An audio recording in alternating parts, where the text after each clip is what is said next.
En tiempo real, IEB, Instituto de Estudios Bursátiles, presenta Tiempo de Conceptos. Explicamos un nuevo término económico, un nuevo concepto en este programa con Lucía Martín. Hoy vamos a hablar de lo que es un rescate económico, financiero, un concepto que venimos escuchando mucho, sobre todo desde que comenzó la reciente crisis, la de 2008. Para saber mejor en qué consiste, está hoy con nosotros para explicárnoslo Aurelio García del Barrio, que es director del Global MBA del IEB. Aurelio, muy buenas tardes. Hola, buenas tardes, Lucía. Bueno, primero de todo, ¿en qué suelen consistir estos rescates que se han venido aplicando a países europeos en los últimos años?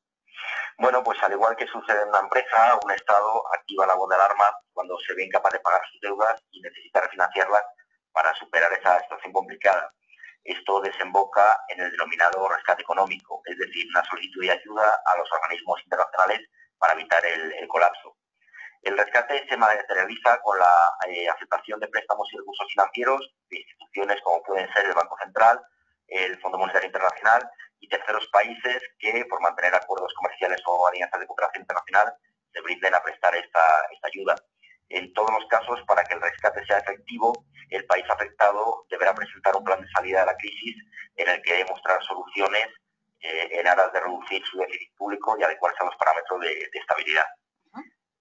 Ya nos ha comentado un poquito lo de los organismos, pero más en concreto, ¿cuáles han venido interviniendo y cómo actúan? Es decir, ¿cuál es el papel de cada uno de ellos? Hemos oído mucho hablar de la famosa Troika, que es el FMI, la Comisión Europea y el BCE, ¿no? Pues, ¿cómo intervienen?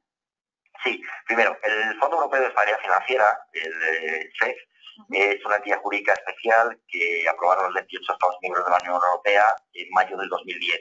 Cuyo principal objetivo es preservar la estabilidad financiera en Europa a través del ofrecimiento de ayudas financieras a estados de la zona euro que se hallen en situación de crisis económica. El fondo tiene la sede en Luxemburgo y el Banco Europeo de Inversiones ofrece los servicios de gestión en cuanto a tesorería y apoyo administrativo a través de un contrato de servicios entre ambas entidades.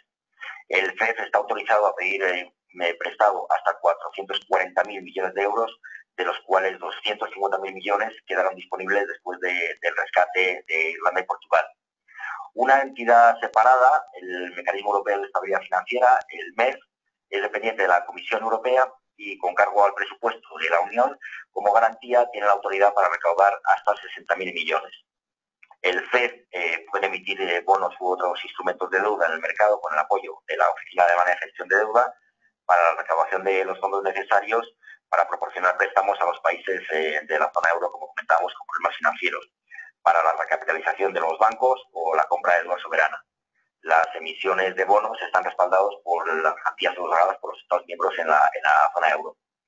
Entonces, el FED se puede combinar con préstamos de hasta 60.000 millones del Mecanismo Europeo de Estabilidad Financiera y hasta 250.000 millones del Fondo Monetario Internacional para obtener una seguridad financiera con un tope de 750.000 millones. El fondo solo puede actuar después de que se cumplan ciertos parámetros. Primero, que se haga una solicitud de asistencia por nuestro miembro de la zona euro. En segundo lugar, que se haya negociado con la Comisión Europea y el Fondo Monetario Internacional un programa para el país. Y tercero, que dicho programa haya sido unánimemente aceptado por el Eurogrupo, o sea, los ministros de finanzas de la zona euro. Y por último, que se haya firmado un memorando de entendimiento. O sea, solo se producirá el préstamo cuando el país no pueda reunir fondos de los mercados a unas tasas aceptables. En caso de que haya una petición de un Estado miembro de la zona euro de ayuda financiera, se tardaría entre 3 a 4 semanas para elaborar un programa de apoyo, incluyendo el envío de expertos, la conocida troika que tú comentabas, la Comisión Europea, el Fondo Monetario Internacional y el Banco Central Europeo, para el país en crisis. Una vez que el Eurogrupo aprueba el programa nacional, el FED necesitaría varios días laborables para recaudar los fondos necesarios y desembolsar el préstamo. Después también comentar que el Banco Central Europeo debe cooperar en la Unión Europea a nivel internacional con organismos y entidades de terceras partes. Contribuye a mantener un sistema financiero estable y a la vigilancia del sector bancario. Esto lo podemos observar, por ejemplo, en la intervención que ha tenido el BCE durante la crisis crediticia, en la que ha prestado millones de euros a los bancos para estabilizar el sistema financiero. Hasta ahora, ¿qué países han sido rescatados y, sobre todo, qué tal les ha ido después? ¿Han sido efectivos los rescates? ¿Han conseguido el objetivo marcado? Bueno, pues tuvimos un primer plan de rescate a Grecia en mayo del 2010, por 110.000 millones de euros para el periodo 2010-2012. De este montante se preveía que la eurozona aportara 80.000 millones y España pues, casi 10.000 millones de euros, que fue 4 veces mayor de lo previsto en un principio. A cambio, ¿qué tenía que hacer el primer ministro Papandreou? Pues un plan de ajuste bastante duro, con el objeto de reducir el déficit público por debajo del 3% para el año 2014. Y para ello se recortó sueldo de funcionarios, de los pensionistas, disminuyó las pagas extras en el sector privado, congeló los sueldos del gobierno y subió los impuestos, entre otras medidas. Después, el plazo de vencimiento se extendió hasta el 2017. En segundo lugar vino Irlanda. 7 meses después, o 6 meses después, en noviembre de 2010, la Unión Europea aprobó el segundo rescate de un Estado miembro y, por sorpresa y teleconferencia, los ministros de Economía de la Eurozona tienen visto bueno aprobar asistencia por un valor de 85.000 millones de euros que deberían ser devueltos en el plazo de 3 años, de los cuales el Fondo Monetario Internacional aportaría 22.500 millones. De la cantidad global, 35.000 millones de euros fueron destinados al sector bancario y otros 50.000 millones a las cuentas públicas del Estado. También el gobierno de Dublín tuvo que aprobar un programa de ajustes. Entre otras medidas, contemplaba la supresión de 25.000 empleos públicos, la subida de impuestos y un importante recorte en gasto social. Después vino el rescate para Portugal, en mayo de 2011, por 78.000 millones de euros, 52.000 aportados por la Unión Europea y 26.000 aportados por el Fondo Monetario Internacional durante 3 años. Nuestro país aportó alrededor de 3.200 millones de euros. Y también el gobierno ruso tuvo que llevar a cabo un duro programa en cuanto a recortes de gasto, que incluyó la privatización de empresas y servicios públicos, congelación de salarios y pensiones y subida de impuestos. También con un objetivo de déficit del 3% antes del 2014. A continuación vino el segundo rescate a Grecia, en junio del 2011, donde los líderes de la eurozona acordaron ese segundo rescate que comento por valor de 160.000 millones de euros para el periodo 2011-2014, de los que 49.600 millones provendrán del sector privado, 37.000 eran de los bancos y 12.600 de un programa de recompra de bonos griegos. El siguiente fue Chipre, en marzo del 2013, donde la comunidad aportó 10.000 millones de euros. Y ahora estamos inmersos en el tercer rescate a Grecia, con un programa entre 86 y 87.000 millones de euros para cubrir las necesidades de financiación del país hasta 2018, bueno, y por todos sabidos, con el ajuste que va a tener que hacer el primer ministro una vez que lo aprueben varios en Parlamento, varios de los países de la eurozona, tipo reformas y leyes sobre el IVA, pensiones y privatizaciones, y entonces el programa de rescate se podrá hacer en realidad.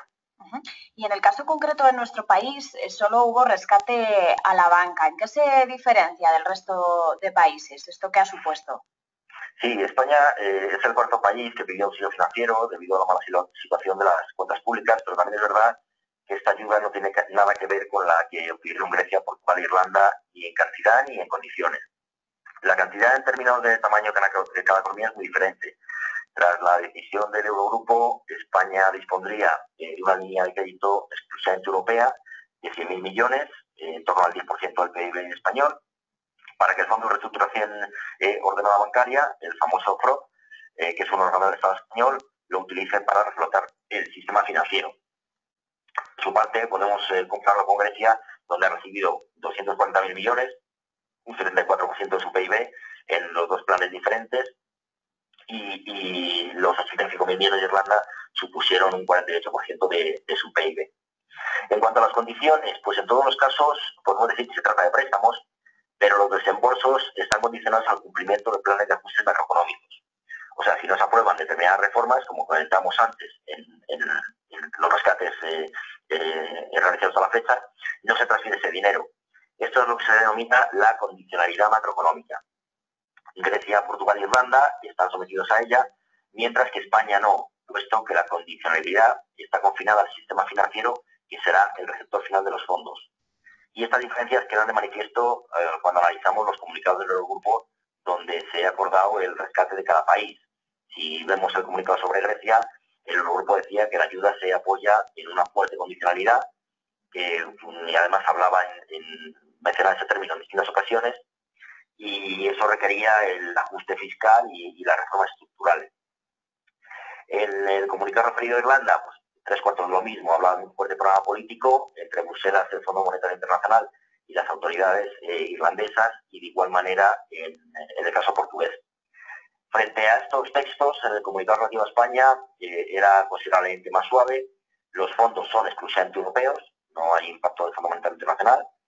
El Banco Central Europeo, la Autoridad Bancaria Europea y el Fondo Monetario Internacional tienen exclusivamente el papel de asistentes de la Comisión, que es la que debe establecer la necesaria política de condicionalidad para el sector financiero que debe acompañar a la ayuda.